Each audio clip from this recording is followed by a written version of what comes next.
Actual Monsters Paula Puddifoot Copyright Symbol Copyright Paula Puddifoot 2020. This is an authorized free edition from www.abooko.com. Although you do not have to pay for this book, the author's intellectual property rights remain fully protected by international copyright laws. You are licensed to use this digital copy strictly for your personal enjoyment only. This edition must not be hosted or redistributed on other websites without the author's written permission nor offered for sale in any form. If you paid for this book, or to gain access to it, we suggest you demand a refund and report the transaction to the author and Abooko. Actual Monsters. We couldn't have been more than 12 at the time. In fact, Charlotte was probably still 11. But Isabel and I must have been 12. The youth club took place on a Friday night. Venue, community center, situated above the local supermarket. Isabel's dad would give the three of us lifts, there and back. In my mind, this was too much. I, at least, lived ridiculously close, and could have walked there by myself, even if he'd insisted upon driving me back. We weren't, in retrospect, mature for our ages. We were kids, and acted accordingly. So, maybe Mr. Tyler, Izzy's dad, was right, after all.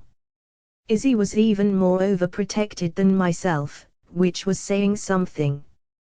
Being diabetic, she always was viewed as somewhat vulnerable. Beforehand, Mr. T would chase us around the, almost empty, car park, pretending to be a monster. And we would be giggling and loving it, although I did have moments when I wondered whether anyone we knew might see us, and think we were totally crazy. On the whole, however, none of us minded. We were, as I said, kids. Charlotte, predictably, headed straight for the pinball machine, and Isabel, the Space Invaders. "I'll get the drinks in," I announced, having already gathered together enough change from each of my friends in advance, knowing that, once immersed in their various games, I was unlikely to get much sense out of either girl. "Thanks, Jenny. Don't mention it." Evidently, neither of them planned to. By drinks, of course, I meant shandy for Isabel, and Coke for Charlotte and myself. And more specifically, we're talking some cheap brand, that tasted vile. But what could you do? It was all they sold there. That, and pink shrimps, and white mice. About an hour had elapsed, and by this point, Charlotte had finally lost interest in pinball. Same couldn't be said for Izzy and her Space Invaders, but Charlotte and I had managed to drag her away, regardless.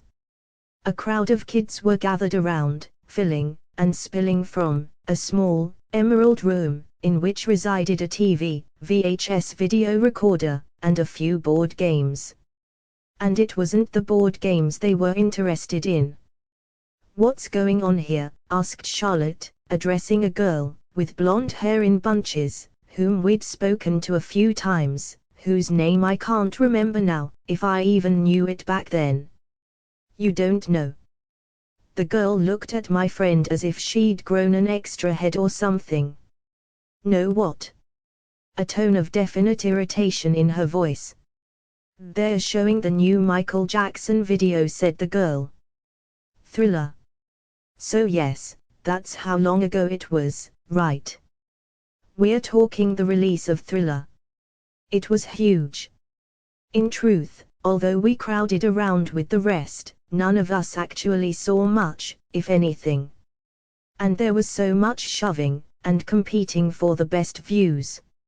It was after the crowd of kids finally dispersed that it happened, the panic, the yelling, the absolute chaos. The blood. The stabbing. We were sent home early that evening, and Mr. T didn't need to be a monster, on the car journey to our respective homes. It was the beginning of the end of our innocence.